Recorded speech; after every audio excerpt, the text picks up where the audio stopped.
ہمیں کیسے معلوم ہو کہ ہمارے گناہ بخش دیے گئے ہیں؟ کیا اس کا کوئی طریقہ ہے یا کوئی نشانیاں ہیں تو یہ ارشاد فرما دیں۔ حقیقت تو یہ ہے کہ جس نے ایک گناہ کر دیا وہ اب آخر عمر تک اس کی وجہ سے خوف زدہ رہے، کہیں یہی گناہ مجھے دوزخ میں تو نہیں ڈال دے گا۔ خوف تو یہ ہے، خوش فہمی یہ ہے کہ بس بہت پرانی بات ہو گئی نا، اب تو میں نیک بن گیا ہوں، یہ خطرناک ہے۔ کوئی نیکی پرانی نہیں ہوتی، گناہ بلایا نہیں جاتا، یہ تو حدیث کے الفاظ ہیں۔ ایک بار کر لیا تو اب یہ کہ وہ گناہ تو سب ہو گیا، لیکن اللہ پاک کی رحمت بہت بڑی ہے کہ وہ معاف فرما دے، ڈرتے رہے آدمی۔ حضرت عتبۃ الغلام رحمۃ اللہ علیہ ولی اللہ گزرے، ایک بار کسی مکان کے قریب سے گزرے تو آپ بے ہوش ہو کر زمین پر آ گئے۔ پھر جب ہوش میں آئے تو پوچھا کیا ہوا آپ کو؟ فرمایا کہ میں اس مکان کے پاس سے گزرا تو مجھے یاد آ گیا کہ بچپن میں اس مکان کے اندر مجھ سے گناہ ہو گیا تھا، تو وہ مجھے یاد آ گیا۔ تو یہ ہے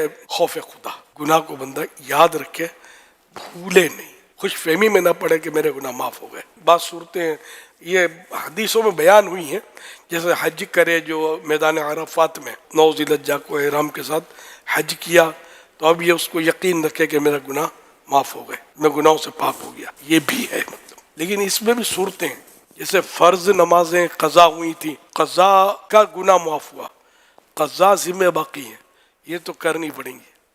اگر ان میں بلا وجہ تاخیر کر دی اس نے تو اثر 9 گناہ تازہ ہوا۔ اس طرح حقوق العباد مزدلفہ میں معاف ہوتے ہیں، تو اس کے معنی یہ حاجی کے لیے، سب کے لیے نہیں۔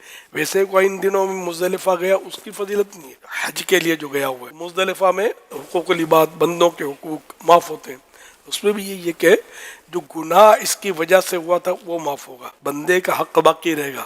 اب یہ نہیں کہ لاکھوں کروڑ ہڑپ کر گئے اور حج پر چلے گئے، مزدلفہ گئے تو سب معاف ہو گئے، نہیں، تاخیر یا جو بھی اس کی وجہ سے جو گناہ ہوا تھا وہ معاف ہوگا، ادا کرنے باقی رہیں گے۔